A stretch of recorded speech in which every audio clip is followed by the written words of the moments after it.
Ngayong ika-87 taon ng kauna-unahan, DZRH. Tayo ay iisa. Ikaw, kayo, tayo. Iisa ang radyo. Tayo ay iisa. Iisa ang nag-uugnay. Iisang radyo ang pinakikinggan. Tayo ay magkaisa dahil tayo ay Pilipino. DZRH.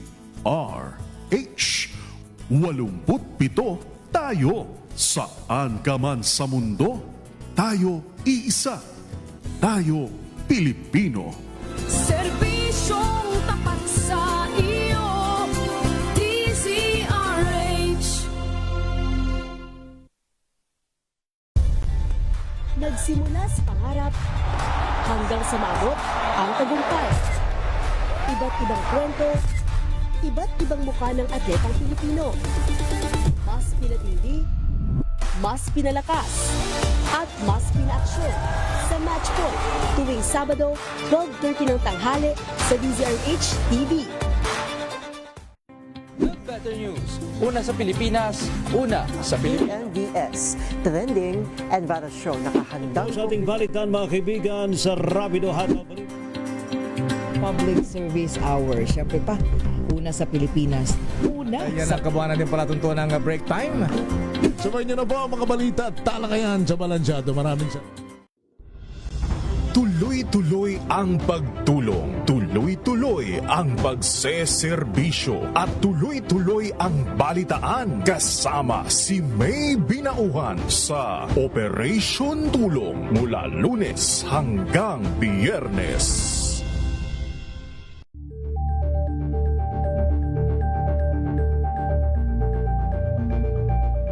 If I get impeached, then that is my end. Tumutok sa pinaka-importanteng paglilitis ng impeachment court ngayong taon.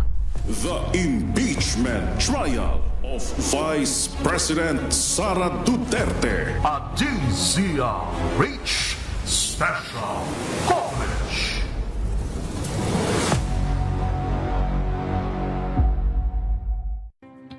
Samahan niyo po ako hanggang 7:30 ng gabi. DZRH Usapang Liga. Magandang gabi Pilipinas, Metro and Mega Manila, nas extension sa DZRH at RHT. Naray si Mayan. At Kisses Hubson. Para sa DZRH, una sa Pilipinas. Una sa Pilipino. Maagang balitaan, maagang usapan sa mga issue at balita kasama si Kuya Angelo Palmones sa Magandang Umaga Pilipinas mula Lunes hanggang Biyernes.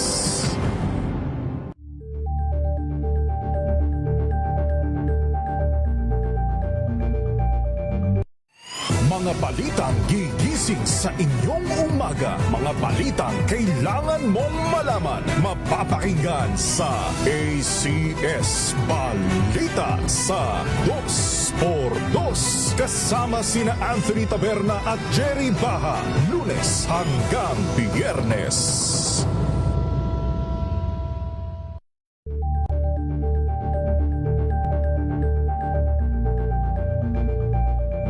Alamin ang mga maiinit na isyung pambayan, mga balitang kailangan mong malaman, usapin sa pamahalaan, politika, ekonomiya at kabuhayan. Ito ang mga dapat mong malaman, pakialaman at pag-uusapan dahil kayo ang tinig ng mamamayan dito sa Damdaming Bayan.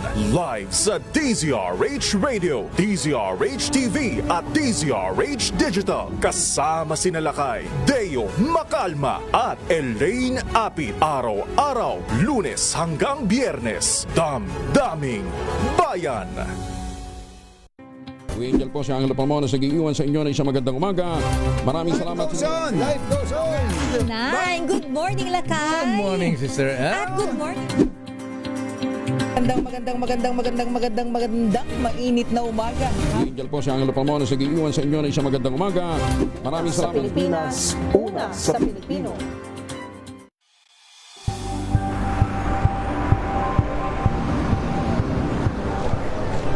Pa rin ang ating mga eksperto. Dito lang sa Expert Opinion. Ito ang The Better News. TNVS, trending and Isang battle show. kwento, iba't ibang anggulo. Dito, sa Point of Bawat pananagutan ating tatalakayin dito sa Hoy. Bawal yan.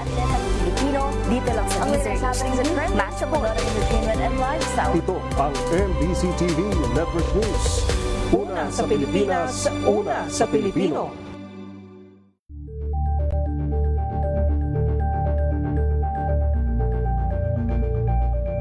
Tumunog na ang gandingan para sa kalikasan. Ang itinanghal bilang Best AM Radio Program Host ay si Cesar Chavez para sa special on Saturday ng DZRH.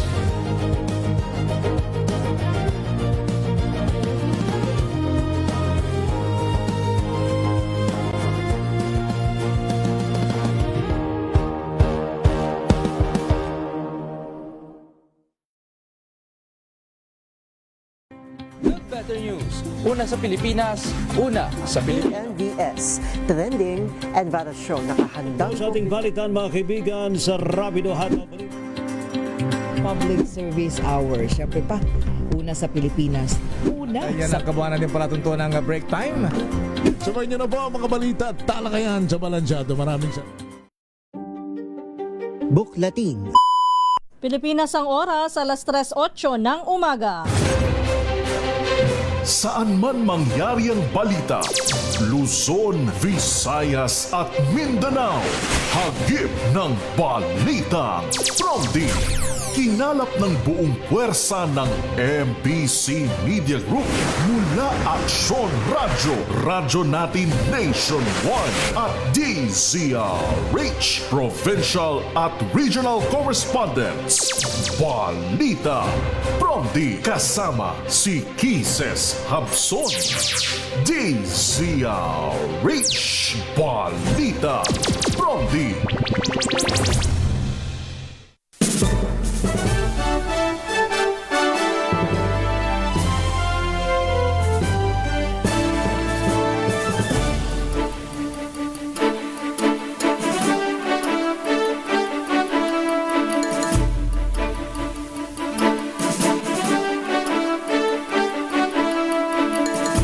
Magandang umaga Luzon, Visayas, Mindanao, Pilipinas. Ito po ang balitang Promdi ngayong araw ng Martes, July 14, 2026. Sa ating headlines, Balitang Promdi. bagyo sa labas ng bansa pumasok na at lumakas pa. Tatawagin bilang Josie. Balitang Promdi. NBI nanindigang totoo at seryoso ang banta ni VP Sara sa first couple at kay Romualdez. May batayan para sampahan ng kasong grave threat. Balitang Promdi. PBBM o Pangulong Bongbong Marcos biyaheng Singapore ngayong araw para sa 3 araw na working visit. Balitang Promdi. Higit 20 pulis ikakalat sa State of the Nation address ni Pangulong Bongbong Marcos. Balitang Promdi. Dr. Ted Herbosa hindi ligtas sa pananagutan kahit nagbitiw bilang Health Secretary ayon sa Alliance of Health Workers. Balitang Promdi. Magulang ng grade 4 pupil na namatay sa purga nagpasaklolo na sa NBI. Balitang Promdi. Yan ang ulo ng ating mga balita. Kasama niyo po ang inyong lingkod Kisas Habson para sa DZRH, una sa Pilipinas, una sa Pilipino. At ngayon sa detalye ng ating mga balita. Balitang Promdi.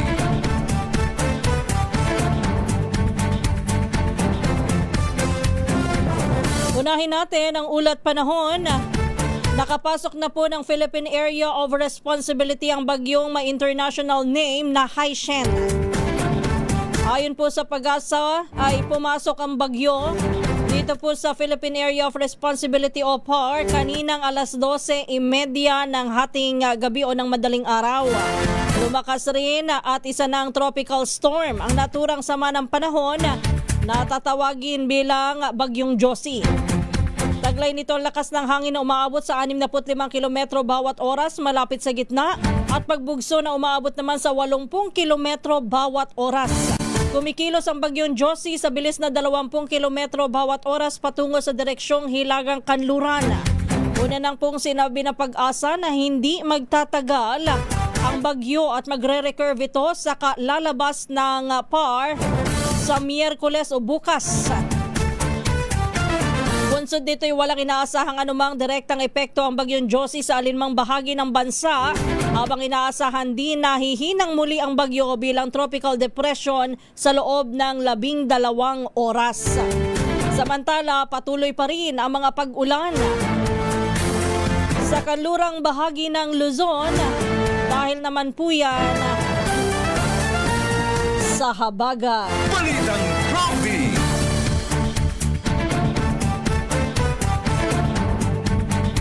Umakyat na sa 20 ang bilang ng nasawi sa pinagsamang epekto ng bagyong Inday at habagat.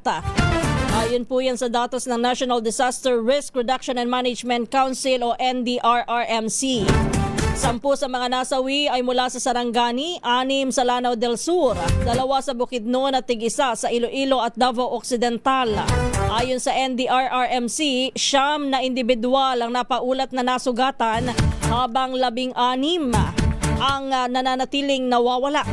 Sa kabuuan ay mahigit na 146,000 pamilya o katumbas ng mahigit na 654 na individual o 54,000 individual ang naapektuhan ng naturang kalamidad.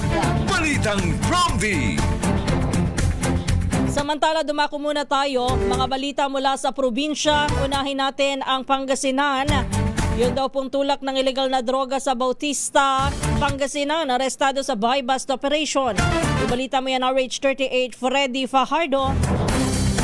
Nasa kustodiya ngayon ng Bautista Police Station ang isang 33 anyos na binata, residente ng Barangay Baluyot, Bautista, Pangasinan, matapos itong maaresto sa buy-bust operation ng PNP. Batay sa ulat ni OIC Chief of Police Captain Jerwin Cabreros, alas 9 ng umaga nagsagawa ng anti-drug operation ang kanyang mga tauhan sa Drug Enforcement Unit matapos makipag-ugnayan sa PDEA Regional Office 1, isang nagkunyaring buyer gamit ang marked money at nakabili sa suspect ng 2 plastic sachet na naglalaman ng hinihinalang shabu at agad siyang inaresto. Ang nakumpiskang illegal na droga sa suspect ay tumitimbang ng 1.2 grams na may street drug price na 8,160 pesos. Na-recover sa akusado ang mark money ginamit sa operasyon at sinamsam din ang cellphone nitong gamit sa illegal niyang aktibidad. Kaso ng paglabag sa Republic Act 9165 Comprehensive Dangerous Drug Act of 2002 ang kinakaharap ngayon ng akusado.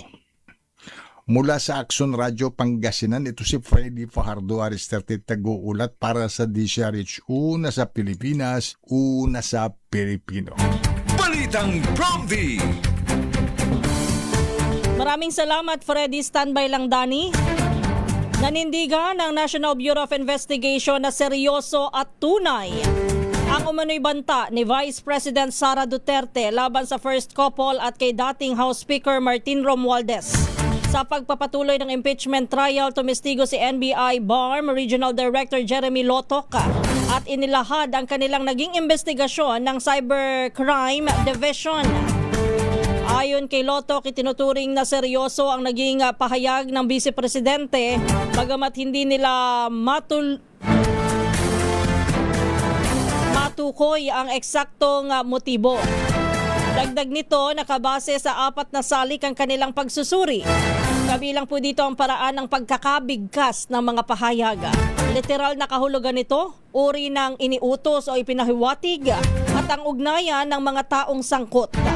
Samantala, nilinaw ni Lotok na ang Cybercrime Division ay nakatuon lamang sa kasong grave threat habang ang usapin ng posibleng motibo ni VP Sara ay maaaring masagot ng Intelligence Service ng NBI.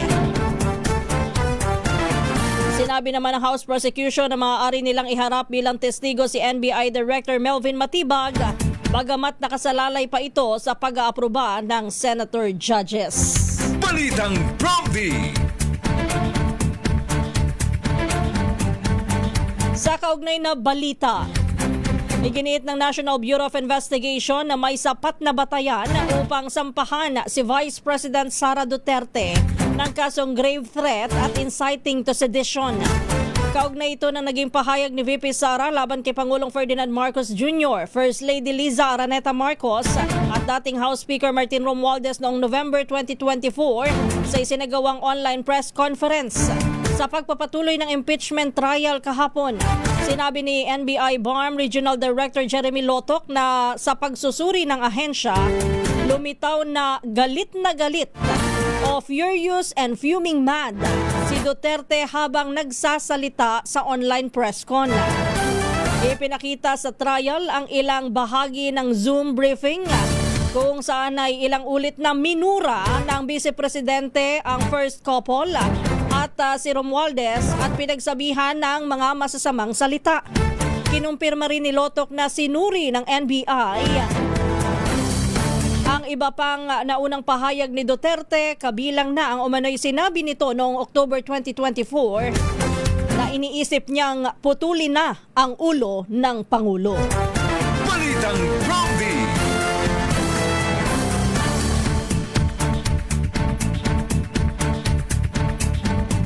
Samantala oras natin, alas 3:18.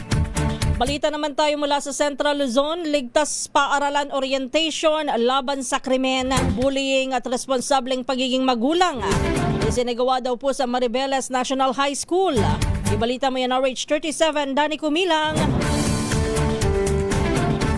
Matagumpay na naisagawa ang programa sa Alyon National High School Annex sa Maribeles ang programang Ligtas Paaralan na nakatuon ito sa pag-iwas sa krimen, bullying at pagsusulong ng responsableng pagiging magulang. Dinaluan ito ng mga mag-aaral, guro, mga kinatawan ng Philippine National Police, Philippine Army, barangay at lokal na pamahalaan bilang pagpapakita ng pagkakaisa sa pagpapanatili ng ligtas at mapayapang kapaligiran sa paaralan. Kabilang sa mga naging tagapagsalita, itong sina Attorney Corazon David, guest speaker, ABC President na barangay captain ng Barangay Alyon na si Cap Marcianito Albalan at si First Lieutenant Calde Ambukay ng 84th Infantry Battalion, Philippine Army na nagbigay diin sila sa kahalagaan ng disiplina, paggalang sa kapwa at pakikisa ng bawat isa upang maiwasan ang krimen at bullying.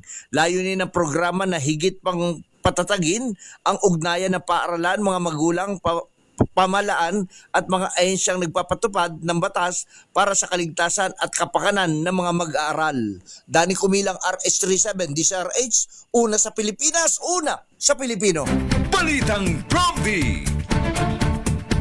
Pilipinas ang oras, alas 3:19. Standby lang kay Rex Cantong. Mariin naman ay tinanggi ni Defense Team ni Vice President Sara Duterte na umupa ng hitman o killer ang Vice Presidente para ipapatay sina Pangulong Ferdinand Marcos Jr., First Lady Liza Araneta Marcos at dating Speaker Martin Romualdez. Ito ang binigyan diin ni Defense Counsel Attorney Mark Vinluan sa ika-4 na araw ng impeachment trial matapos itong usisain ni Senator Judge Bam Aquino. Sa pagtatanong ni Aquino, inilutang ni Vinluan na walang nakasulat sa anumang sa naunang sagot ng depensa na kanilang tahasang itinatanggi na may nakausap na hitman ang Vice Presidente. Agad naman ito na pinalaga ni Vinluan at binigyang diin na pinapabulaanan nila ang lahat ng alegasyon laban kay Duterte. Balitang Prompty. Samantala, inihayag naman ng National Bureau of Investigation na natugunan ang lahat ng elemento ng kasong grave threat sa ginawang pahayag ni Vice President Sara Duterte noong November 2024. Sa pag-upo sa witness stand ni NBI BARM Regional Director Jeremy Lotok, sinabi nito na makaraang maisagawa ang kasong maaaring maisagawa ang kasong grave threats, may kondisyon man o wala. Sagot po ito ni Lotok nang tanungin siya at sabihin ni Senator Judge Risa Hontiveros na ang pagwawala ni VP Sara noon sa video ay bunsod lang ng kanyang emosyon. Samantala, sa pagtatanong naman ni Senator Joel Villanueva, sinabi naman ni Lotok na nananatiling ganap o absolute ang umano'y banta kahit wala pang natutukoy na taong inatasang pumatay. Balitang Prompty. Pilipinas ang oras, alas 3:21.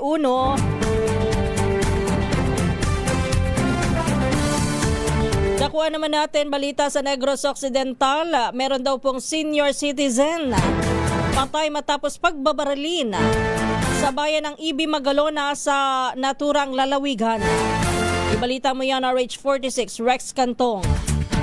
Patay ang 64 anyos na senior citizens na lalaki matapos pagbabarilin ng 5 mga armadong lalaki sa loob ng kanyang bahay sa Sitio Maabo, Barangay San Isidro, Bayan ng Ibi Magalona, Negros Occidental.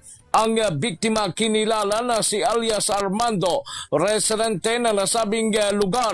Ayon sa investigasyon ng Ibi Magalona Municipal Police Station, pinasok ng mga 5 lalaki na pawang mga armado ng baril at walang awang pinagbabaril sa natinamaan sa iba't ibang bahagi ng katawan ng biktima na ikinasawi nito.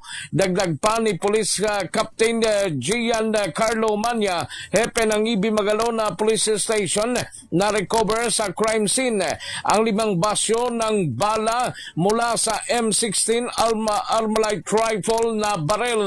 Sa ngayon patuloy ang investigasyon ng kapulisan sa nasabing krimen.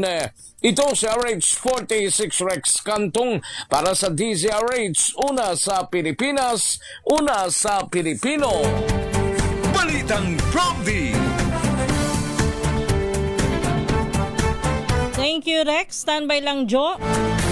Mahihirapan naman ang kampo ni Vice President Sara Duterte na patunayan ng umano'y Operation Romanov o yung assassination plot laban sa kanya at kanyang pamilya.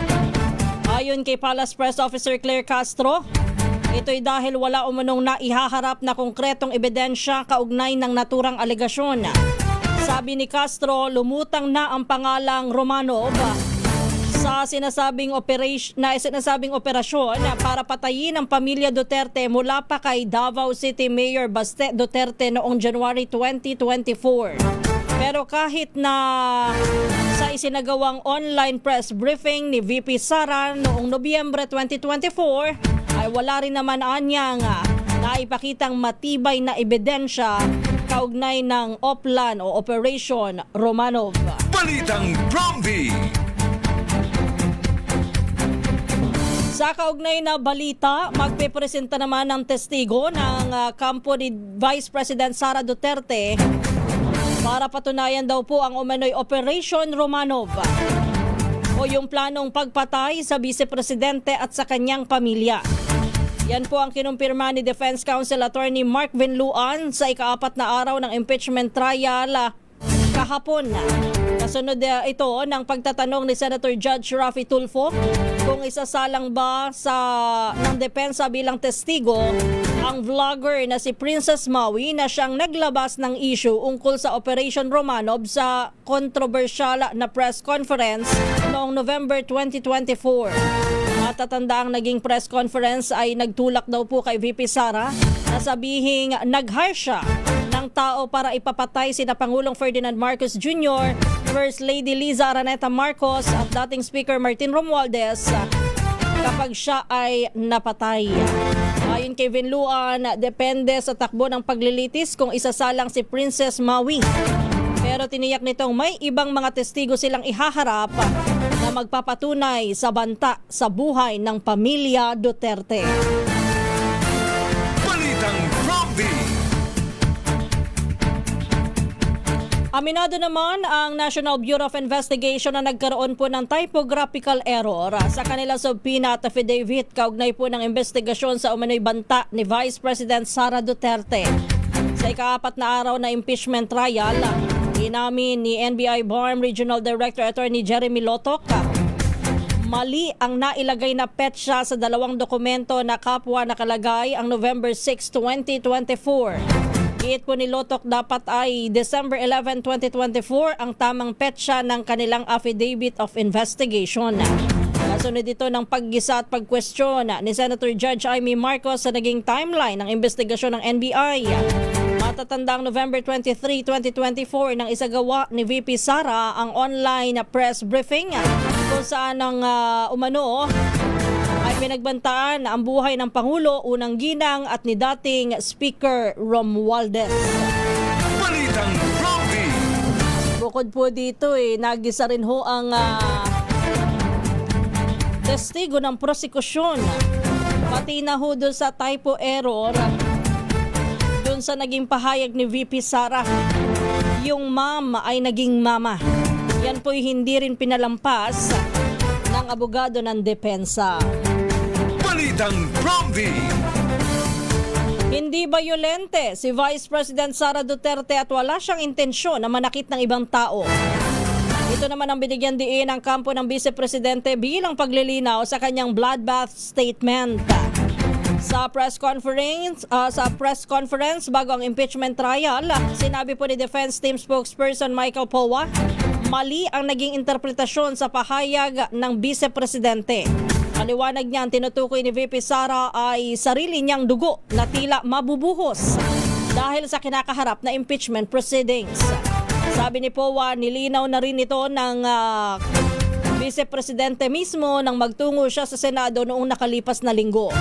Magugunitang sinabi ni VP Sara sa harap ng media noong July 7 ang mga katagang, "In this bloodbath and bludgeoning, I will not be blooded, but unbowed." Balitang Robby!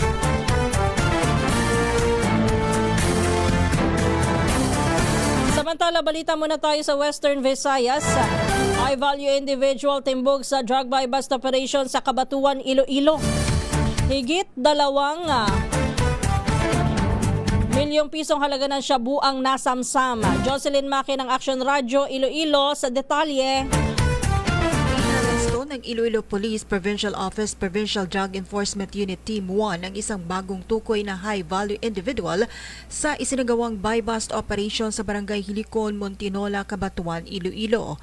Nasamsam sa suspect na si alias Boy ang 4 na sachet na naglalaman ng humigit kumulang 340 grams na hinihinalang shabu na nagkakalaga ng 2.31 million pesos. Na-recover rin ang buy-bust money at iba pang non-drug evidence. Ang operasyon ay bunga ng halos 1 taong tuloy-tuloy na intelligence monitoring, surveillance at validation kaugnay ng umano'y pagkakasangkot ng suspect sa iligal na droga. Kasalukuyang nasa kustodiya ng Cabatuan Municipal Police Station ang naarestong suspect at nahaharap sa kasong paglabag sa Republic Act No. 9165 o ang Comprehensive Dangerous Drugs Act of 2002. Mula sa Action Radio Iloilo, ito si Jocelyn Make para sa DZRH. Una sa Pilipinas, una sa Pilipino. Balitang Robby!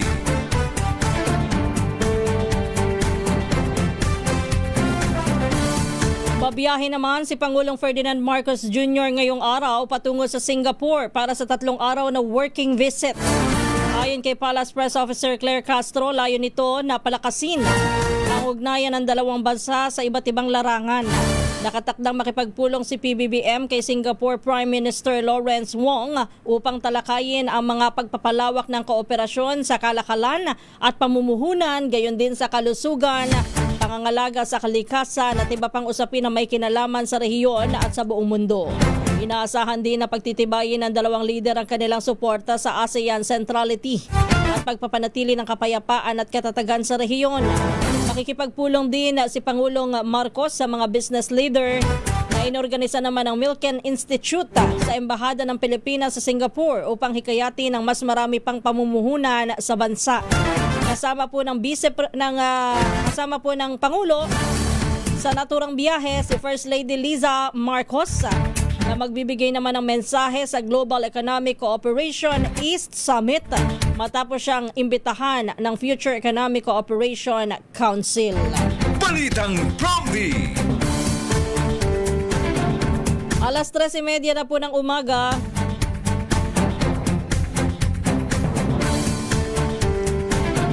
Balita muna tayo sa Eastern Visayas. Higit na 1,000 kaso daw po ng dengue na itala dyan sa Eastern Visayas at may 2 daw po na nasawi. Ibalita mo yan, RH32 Jimmy Angay-Angay. Pumalo na sa halos 1,000 ang natalang kaso ng dengue fever sa Eastern Visayas mula sa buwan ng Enero hanggang sa kasalukuyan, habang 2 dito ang natalang nasawi. Ito ang sinabi ni DOH sa Regional Dengue Program Coordinator Leonido Olobia. Ayon kay Olobia, mas mababa pa rin ng 64% ang bilang ng mga kaso kumpara sa kaparehong panahon ng nakaraang taon na umabot sa 2,124. Pinakamaraming kaso na itala sa Leyte na may 399 kabilang ng isang nasawi mula sa Baybay City, Leyte. Isa pang namatay mula sa Lawaang Northern Samar, kabilang sa mga biktima nasa edad 5 anyos, 10 anyos, 35 anyos hanggang 40 anyos. Bagamat wala pang idiniklarang outbreak, pinalahan ng DOH ang publiko at mga paralan na huwag maging kampante. Patuloy rin ang pagkipagtulungan ng ahensya sa DepEd upang mapalakas ang dengue monitoring sa mga paralan.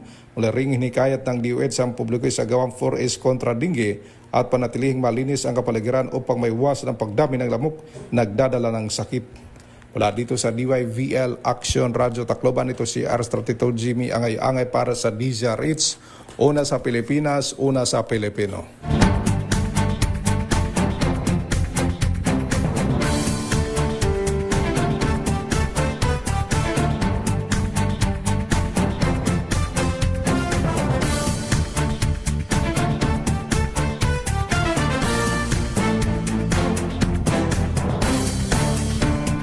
Pilipinas ang oras alas 3:32.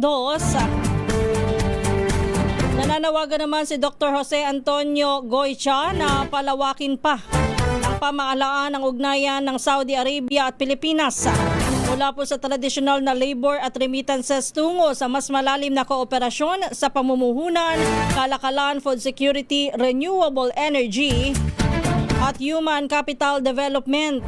Yan po ay sa ilalim ng Saudi Vision 2030. Ang pahayag ay ginawa po ni Goycha, presidente ng JACCG Holdings Incorporated. Sabi po niya, matagal ng kontribusyon ng mga manggagawang Pilipino sa iba't ibang industriya sa Saudi ang naging pundasyon ng matibay na tiwala sa pagitan ng dalawang bansa. Sabi ni Goycha, panahon na upang samantalahin ang lumalawak na oportunidad sa Saudi Vision 2030 at gawing katuwang ang Pilipinas hindi lamang bilang pinagmumulan ng mga manggagawa kundi bilang partner sa negosyo at pamumuhunan, gayon din sa inobasyon. Binigyan din nito ang potensyal ng mga Pilipinong negosyante, educational institutions, service providers, agribusinesses at maliliit na at katamtamang mga negosyo na makilahok daw po sa mga sektor tulad ng food security, renewable energy at iba pa. Anya, mahalagang palakasin ang ugnayan ng pribadong sektor ng Saudi Arabia at Pilipinas upang maisalin ang matagal ng tiwala sa konkretong pamumuhunan at mga proyektong kapakipakinabang sa magkabilang bansa. Balitang Prompty!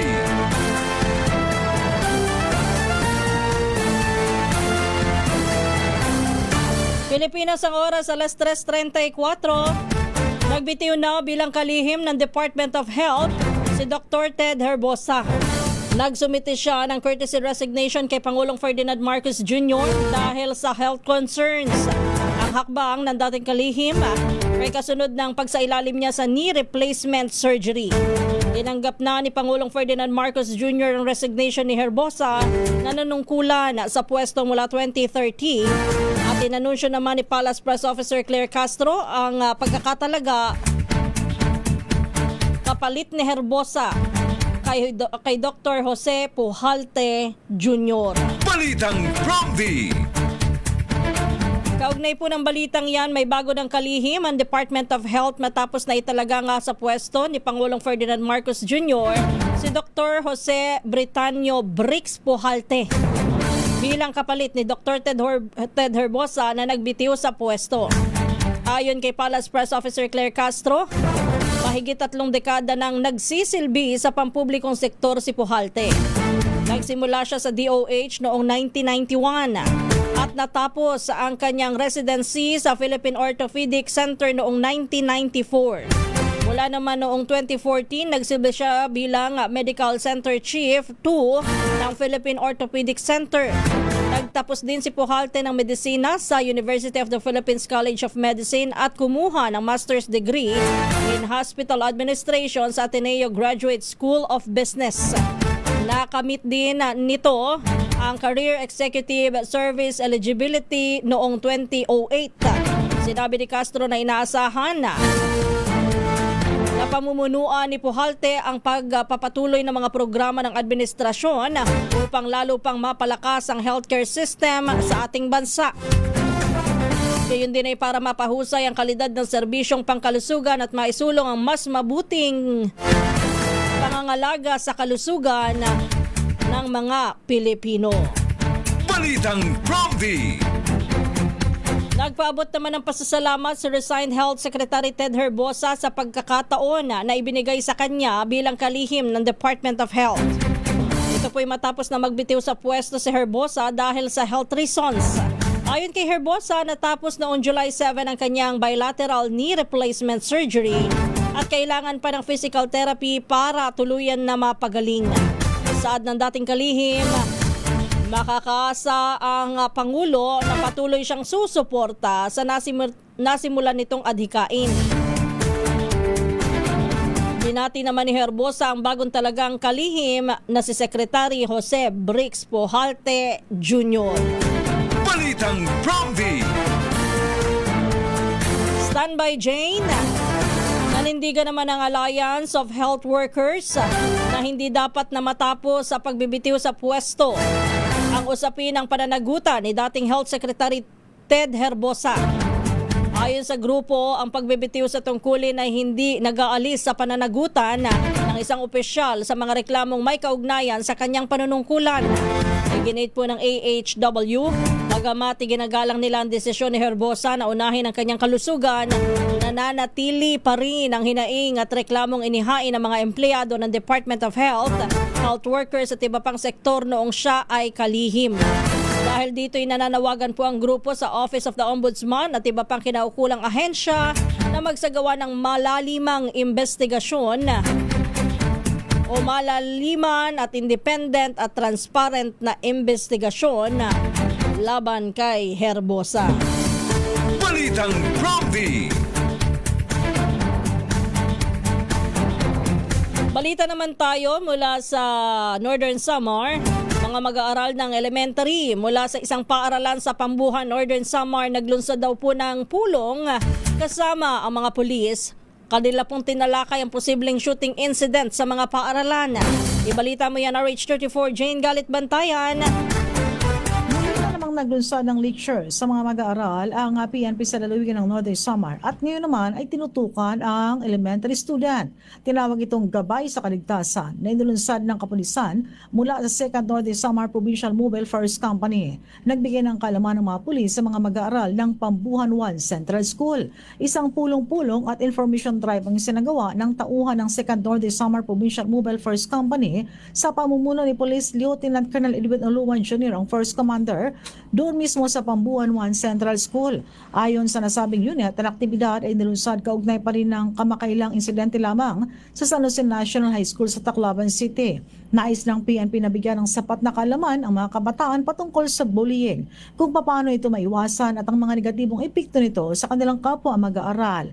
Tinalakay rin ng kapulisan ang mga mahalagang safety tips na dapat gawin sakaling magkaroon ng active shooting o mga insidente ng pamamaril sa loob man o labas ng paaralan, kasabay ng pagbabahagi ng kaalaman upang makaiwas sa pang uri ng krimen. Samantala, hindi lamang bullying ang naging bahagi ng lectures ng mga pulis, ngunit tinikayat rin ng nasabing kapulisan ng mga mag-aaral na layuan ang illegal drugs at maging mapagmatsyag upang hindi mabulag o sumapi sa mga komunistang terorisang grupo tungo sa pagtataguyod ng isang ligtas at mapayapang komunidad. Ngayong Lunes, muli na namang tinutukan ng mga pulis ang mga paaralan dito sa lalawigan ng Northern Samar bilang bahagi pa rin ito ng kanilang pagbibigay seguridad. Mula sa Aksyon Radyo Katarman, RH34 Jane Galit Bantayan ng DCRH, una sa Pilipinas, una sa Pilipino. Balitang Prompty! 19 na minuto bago mag alas 4. Higit 20 tauhan ang ipakakalat ng Philippine National Police upang tiyakin ang seguridad sa nalalapit na State of the Nation Address o SONA ni Pangulong Ferdinand Marcos Jr. Ayon sa PNP, nakahanda na ang kanilang komprehensibong security plan para sa SONA.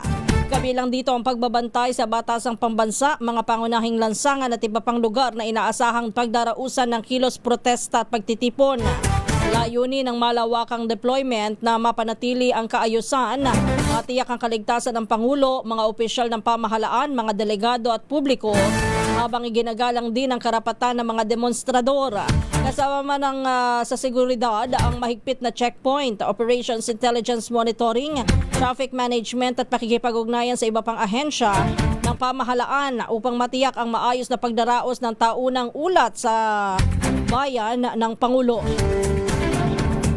Inaasahan ding maglalabas ang otoridad ng karagdagang abiso hinggil naman sa rerouting at iba pang traffic advisories bago ang araw ng SONA. Balitang Prompty.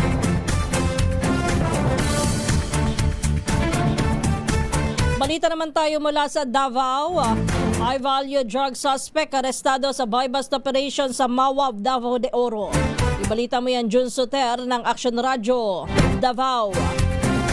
Puso sa kulungan ng isang hinihinalang high-value drug suspect matapos naresto sa sinagawang bypass operation ng mga otoridad sa Barangay Andili, Mawab, Davao de Oro bilang bahagi ng pinaigting na kampanya laban sa illegal na droga. Pinangunahan ng Mawab Municipal Police Station sa pakikipag-ugnayan sa Philippine Drug Enforcement Agency o PDEA. Ang operasyon na nagresulta sa pagkakadakip ng suspect na kumpiska sa operasyon ang mga pakiti ng hinihinalang shabu, bypass money at iba pang drug-related evidence. Ayon sa kapulisan na kadokumento, ang lahat na nakuhang ebidensya alinsunod sa tinakdang legal na pamamaraan. Kasalukuyan nasa kustodiya ng Mawab Municipal Police Station ang suspect at ang mga nakumpiskang ebidensya habang inihanda ang pagsasampa ng kaukulang kaso dahil sa paglabag sa Republic Act No. 9165 o Comprehensive Dangerous Drugs Act of 2002. Samantala, muling tiniyak ng Davao de Oro Police Provincial Office ang patuloy nitong pagpapaigting ng kampanya kontra illegal na droga upang mapanatili ang ligtas at drug-free na mga komunidad sa lalawigan. Ito si June Suter para sa DZRH. Una sa Pilipinas, una sa Pilipino.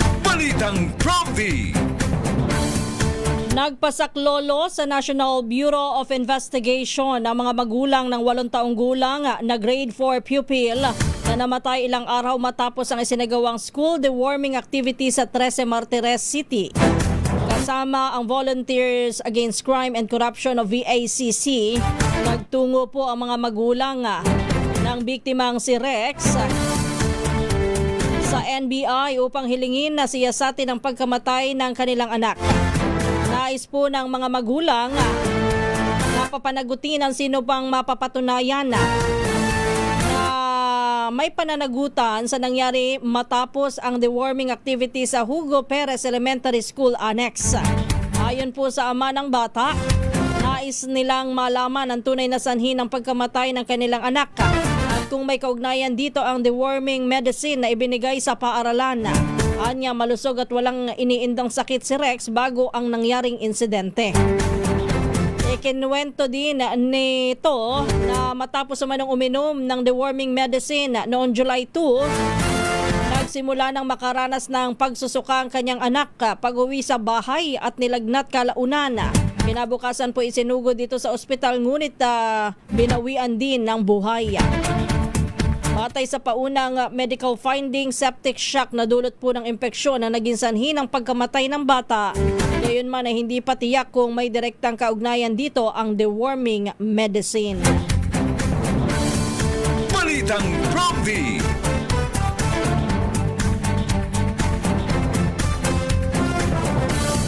Good news muna tayo.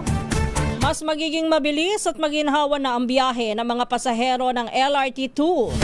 Yan ay matapos na ilunsad ang GCash Commute QR bilang bagong cashless payment option sa lahat ng istasyon ng linya. Katuwang ng GCash sa naturang inisyatiba ang Department of Transportation, Light Rail Transit Authority, Bangko Sentral ng Pilipinas, RCBC at Visa.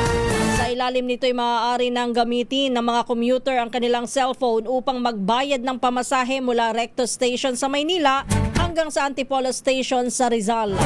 Ayon kay Transportation Secretary Giovanni Lopez, bahagi ito ng modernisasyon ng pampublikong transportasyon at pagpapatupad ng National Standard for Automated Fare Collection. Sinabi naman ni GCash for Business General Manager Paul Albano, layon ng programa na gawing mas madali ang araw-araw na pagko-commute habang isinusulong ang digital economy. Sa paggamit po ng GCash Commute QR, ito do sa mga kababayan natin, kailangan lamang pong gumawa ng QR code sa GCash app. I-scan ito sa pagpasok at paglabas ng turnstile at automatiko pong mababawas ang tamang pamasahe sa GCash wallet. Aba, batay sa datos ng LRTA, mahigit na 58 milyong pasahero ang gumagamit po ng LRT2 noong pang nakalipas na taon. Samantala, DPWH, patuloy daw po ang clearing operation sa Sarangani kasunod ng pananalasa ng Bagyong Inday. Ibalita mo naman yan, RH9, Tina Nolasco. Pa rin ang isinasagawang clearing operations ng mga tauhan ng Department of Public Works and Highways o DPWH sa ilang mga kalsada sa Glan Sarangani. Kasunod ito ng pagbubukas ng ilang daan sa lugar. Matapos ang utos si Pangulong Ferdinand Marcos Jr. na agad rumesponde sa mga lugar na apektado ng habagat na pinalakas ng Bagyong Inday. Kabilang sa mga kalsadang bukas na ay ang Sarangani Davao del Sur Coastal Road sa Barangay Kapatan at Sitio Nacolyaela, Barangay Small Margus na pansamantalang isinara dahil sa landslide. Ito si RH9 Tina Nolasco para sa DZRH, una sa Pilipinas, una sa Pilipino. Balitang Prompty. Maraming salamat, Tina. Pilipinas ang oras, 12 minuto bago umaga, alas 4 ng umaga. Diyan na po nagtatapos ang ating balitaan. Tayo ho'y dadako na sa pangalawang bahagi ng ating programa. Balitang Prompty.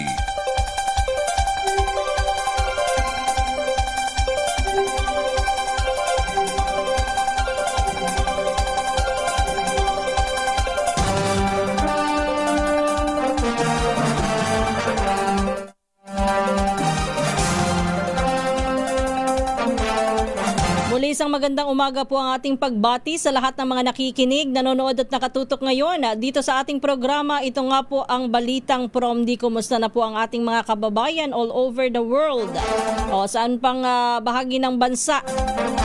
O lupalo po ng bansa kayo naroroon? Kumusta po kayo? Maulan ba sa area nyo? Ang sabi po kasi ng Pag-asa, nagpapatuloy pa ang mga pag-ulan sa ilang bahagi po, lalo na sa may kanluran at dyan po sa may bahagi po ng Luzon, dahil nga po dito sa epekto naman ng habagat. Yang matatandaan nyo po yan ay pinalakas itong Typhoon Inday na nakalabas na ng Philippine Area of Responsibility. Pero ngayon, ang ating pong pinag-uusapan naman ay Bagyong Josie. Kanina pong hating gabi, actually pasado hating gabi, ay nakapasok na nga po ng Philippine Area of Responsibility itong bagyo na binabantayan na. At yan nga po itatawaging Josie, pero wag daw po tayong mag-aalala dahil wala daw po itong direkta na epekto saan mang bahagi ng bansa. Bukod dito ay magiging mabilis lamang ang kanyang pamamasyal. Hindi pa aabot sa ating landmass. Papasok lamang po ng ating car line, pero yan po ilalabas din bukas. Bagyong Josie yan, tropical storm na ang kategorya niyan. Pero sabi nga po ay hihina yan at magiging tropical depression muli. Dito tayo sa impeachment. Kahapon po ay nagpapatuloy pa rin yung impeachment trial. Ito na po yung ika-4 na araw ng paglilitis. May mga bago pong mga testigo na iniharap. Ito po yung si NBI BARM Director Jeremy Lotok na dati pong namumuno doon sa may cybercrime. Kasi sasabihin ng iba, bakit anong kinalaman naman ng taga-BARM o ng BARM Director? Siya po ay dating nandoon sa Cybercrime Division. At sila po yung mga nag-imbestiga dito sa kill threat. At ang sabi nga po niya ay may mabigat daw po ang mga basihan na maaari nang makasuhan si BP Sara ng grave threat. Mayroon man pong may kondisyones man o wala. Ibig sabihin kasi binanggit nga po kahapon na hindi na, banggit lang naman yun ni VP Sara gawa ng kanyang emosyon. Pero sabi po ng NBI Director, NBI Regional Director, ano pa man ang dahilan. Pero dahil nabitawan ng pagbabanta, yan po ay may basihan at may bigat. Pero hindi pa po tapos yung kanyang pagharap kasi mamaya ay magpapatuloy pa rin ang cross-examination ng depensa dito po kay Jeremy Lotok. Medyo pang-4 na araw na po at meron pang mga gusto na isama sa investigasyon kaugnay po dun sa grave threat issues. Pero yan po, ang alam ko 11 araw lang ang binibigay po sa kanila para dun sa Article 4 ng impeachment trial. So makikita natin o malalaman natin sa mga susunod na araw. Tama din naman ho si Senator Tulfo na dapat ay minamadali ng kaunti yung impeachment trial kasi marami ang masasayang. Pero ang tiniyak po ng prosecutor ay hindi daw po ito aabutin ng hanggang Disyembre. Yung impeachment trial, ang hinihingi naman ni Senador Judge Tulfo, Erwin Tulfo, sana daw ipabilisin na sa pamamagitan ng tama ba si Senador Tulfo? Si Senador Lacson yata. Pabilisin na yung paglilitis. I-ready yung mga dapat na humarap. Kapag tinawag, dapat ay nandoon na. Yung pang isang linggong testigo, yung pang isang linggong testigo dapat nandoon at present sa Senado para kung sakaling available at pwede na siya umupo, pwede nang isalang agad. Mahaba-haba pa po yung impeachment na yan Oy, pero sa iba pa po nating mga issues, wag po kayong mawawala bukas Abay, anibersaryo ho ng DZRH tomorrow. Kaya sama-sama po tayong magdiwang. Good morning muna po ang ating pagbati kay Reynaldo Rodriguez. Ganon din kay Cors Navarro Galindez, Fernan Estapia, Mauro Jonas Peliaga, Rodrigo Asis Ikoy, Melvin Ugbamin, Roberto De La Paz, Emma Flores, Basilio Caubalejo, good morning. Sabi niya, good morning mga kaputo. Kasi nagtitinda ho siya ng puto Reynaldo Rodriguez, good morning kay Ronald Nieve. Sabi niya, paano po kung walang net? Gagana po kaya yung GCash? Kung walang net o data, dagdag gastos lang yan kasi pag nagpa-cash in ka, may charge. Pero alam nyo, nasubukan ko na yan, yung wala akong data. Binuksan ko yung GCash para loadan sana. Kasi wala na nga akong data ubos na. Ayaw na nga mabuksan ng mga network, ng mga internet ko ng internet ko. Pero pagbukas ko ng GCash, umubra. Tsaka yung Globe One app. Napansin ko lang yan, itong mga nakalipas na araw, nakakalimutan ko kasing mag-load. Tinatry ko, baka sakali. Umubra kahit wala kang data o wala kang load. Kaya baka pa pwede, Basta ipakita nyo lang yung QR. Oo, kasi kapag gumawa ka ng QR, isave mo na yan sa telepono mo. Automatic na yan. Eric Mercado, good morning. Good morning kay Sir Ray Nadar. Magandang umaga po sa iyo. May data naman. Pinilit ko nga magkaroon ng data, Sir Ray. Maraming salamat, Sir Ray. Helen Dagil, alam mo na kung bakit, Sir Ray. Helen Dagil sa Maniego, good morning.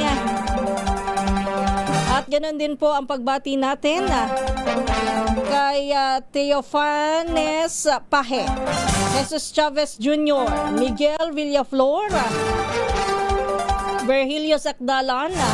Oy, Sir Bentong, good morning. Kay Philemon Mamuwad, isang magandang umaga. Ganon din po ang pagbati natin kay Ma'am Evan Lang, Tony Tupas, kay Ivy Gutierrez, Efren Lorenzo at sa marami pa po na hindi ko mabati. Si Raynel Nera. Lagi ko nakakalimutan ngayon. Nabati na kita, Raynel Nera. Samantala, paalam na muna tayo.